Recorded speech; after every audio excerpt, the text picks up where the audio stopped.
It's crabbing season here in Washington. But what does that have to do with stained glass? Let me show you.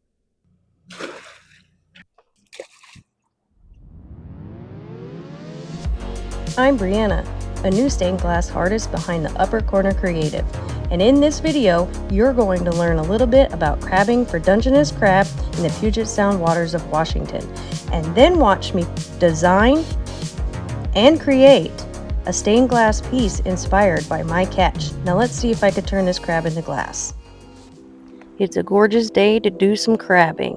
The boat is all loaded with our crabbing gear, and now it's time to get to the boat dock and get this thing into the water.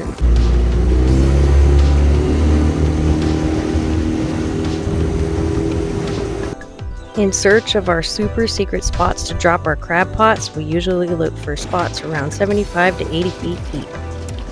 With our pots ready to go and full of delectable crab bait, it's time to get them off and down into the water and wait for all the crab to come scurrying for treats. And as you can see, it doesn't take long for the crab to come in. Soon enough, the crab pot is full of crab, with bottom fish and flounder swimming all around to see what they're missing. We usually let our crab pots soak for about 2 hours while we run off and find other activities to do on the water. Sometimes it's sightseeing the sea life all around the Puget Sound. Yes, that in fact is a whale.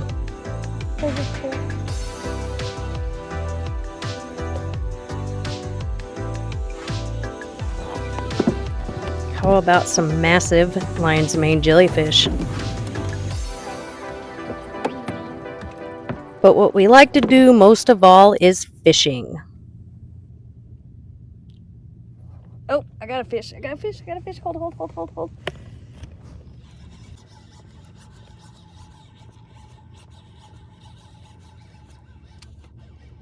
Another dogfish.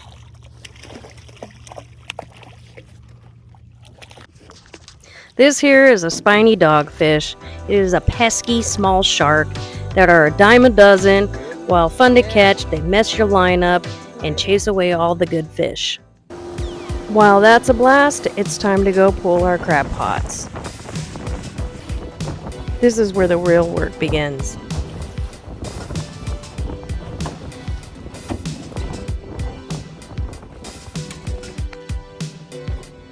Pro tip, make the kids or the spouse do all the pulling. It's much easier. Now this is the exciting part.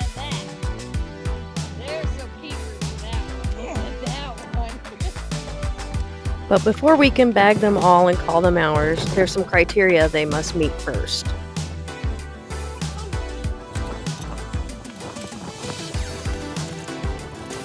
First, no females. Females have a round apron, whereas the males have a long pointy one. Next, we have to measure. In the state of Washington, the male must measure 6 1/4 inch inside the points of the carapace. This guy's not a keeper. This beefy boy here is larger than our gauge, so he's definitely big enough, but now he must test for hardness. No softies here. Unfortunately for him, he is a hard, beefy boy and definitely a keeper.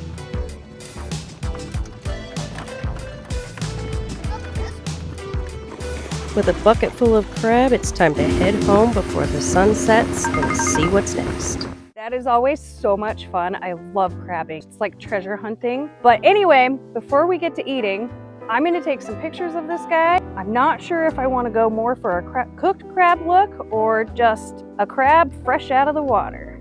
Look at that guy. It's a face only a mother could love.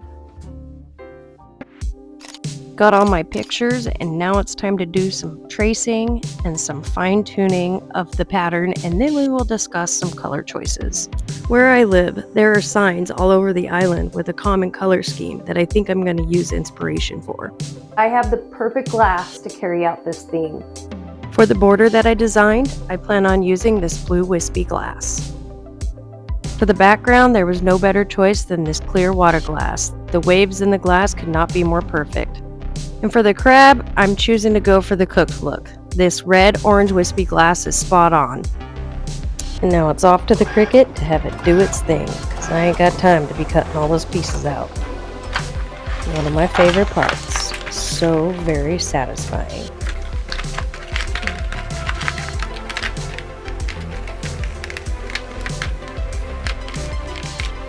Placing the stickers down takes a little more planning and thought than one would think. You want all your swirls and waves to face all the same directions.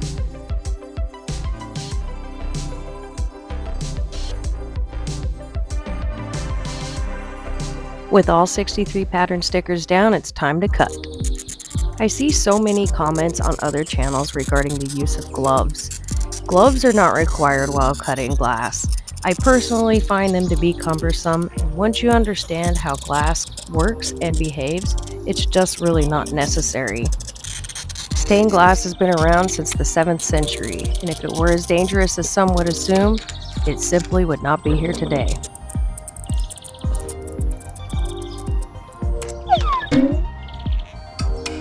For me, the biggest hazard to stained glass is the dent it leaves in my pocketbook. Lord knows, none of this stuff is cheap, especially the glass, and if you're a hoarder like me, I want all of the glass. Now it's time to take all these little pieces and smooth out all the edges and grind away all the imperfections.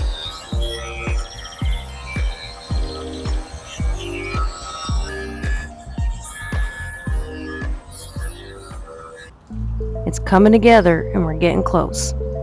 Just need to prep all these pieces for some copper foiling. Foil them.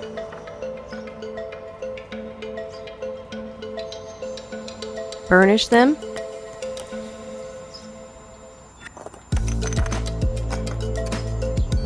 And wow, magic. I use painter's tape to tape all the pieces together. The painter's tape is far less stickier than masking tape, which proves less chances of it messing with your copper foil, because who has time to refoil? So upon flipping this over, I found a few gappy places I really wasn't happy with and decided to redo all these pieces. So I got out my Sharpie and started tracing the pieces just from the reference sheet that I had printed earlier. I started this video way back in August, and at this point in the project, life came at us hard. We had death, we had health problems, and a list of other things happened, and I found it hard to finish. I only finished this piece by giving myself some grace and would work on it without commitment, and then I finally found my motivation again.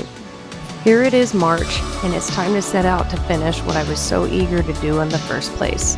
I'm full of optimism and an abundance of inspiration, so I'm back for good, and I'm one of those people that if I'm not creating, I'm not happy and will probably actually physically explode. I went back and forth on whether I should patina this or not. I do like the silver look, but curiosity got the best of me and I went ahead and patinaed it black anyway.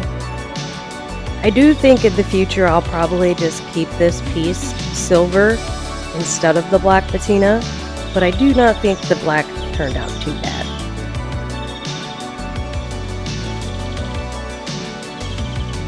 Time to polish this thing up and finish what we started. Oh my gosh, Brianna, what are you doing? That is enough. Seriously, that is enough. What are you doing? I got a little carried away there, and it's going to take forever to get this all off there. But I won't make you guys sit through all of that.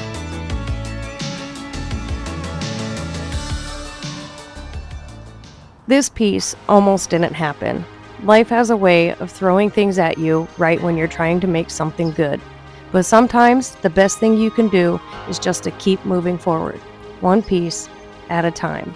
And eventually, all those little pieces come together and into something you're really proud of. Look at this. I could not be more proud of this piece.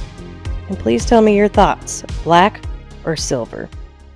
Before I go, this here is Uni, and she is 147 days pregnant with miniature alpine goats. And she is due to release her hostages any day now. So if that's something you'd like to see, and the next stained glass piece it inspires, click that notification bell because you're not going to want to miss this.